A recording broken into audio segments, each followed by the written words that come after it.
Evet. Tamam, bunda seyirci makalelerin içinde. Oldu mu? Sıcak. Evet.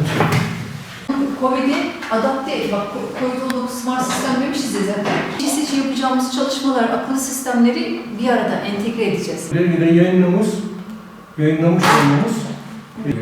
Nasıl? Kodların hepsi.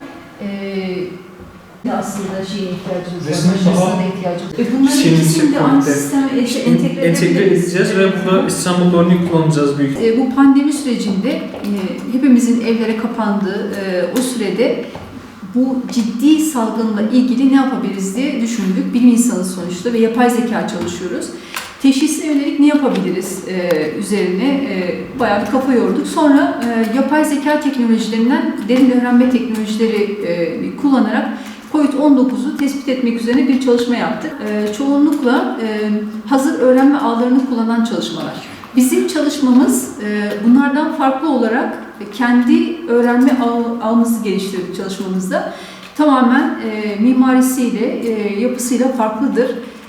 Ve genel geçer kural olan transfer learning'in kullanımından farklı bir çalışma olmuştur. Bu anlamda da zaten kalitesi nedeniyle dünyaca ünlü Springer Yayınevi var. SCI indeksli Q1 faktörü. Biz bu çalışmamızı burada da yayınladık. Cognitive Computation adlı dergide. Şimdi bizim bu çalışma X-ray cihazlarını güçlü teşhis araçlarına dönüştürecek zeki çıkarım mekanizmalarını geliştirdik biz bu çalışmada.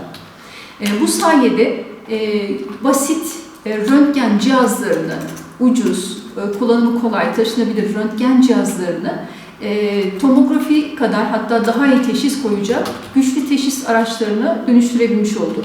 Bizim amacımız bu aşamada geliştirdiğimiz bu zeki mekanizmaları röntgen cihazlarına gömebilmek, yani onları entegre edebilmek. Bu konuyla ilgili çalışmalarımız da devam etmekte. Biz bu çalışmayı yaparken herhangi bir araştırma fonu kullanmadık. Tamamen kendi imkanlarımızla bu çalışmayı gerçekleştirdik.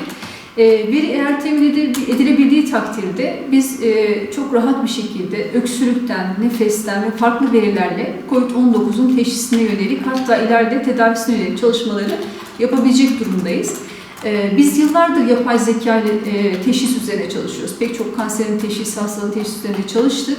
Hedefimiz şu, istediğimiz şu aslında, destek sağlanırsa eğer bize, biz pek çok hastalığın teşhisine, tedavisine yönelik akıllı cihazlar geliştirmek istiyoruz. COVID-19'un teşhisini %100 doğrulukla yapabiliyoruz. Onu normal vakalardan da %100 doğrulukla ayırt edebiliyoruz. Aynı zamanda COVID-19 biliyorsunuz enfeksiyonel bir hastalık. Yani viral zatürreyle çok benziyor ve ayırt edilmesi ikisinin oldukça güç. Bu ikisinden de %97 oranında doğru bir şekilde ayırt etmeyi başarmakta sistemimiz.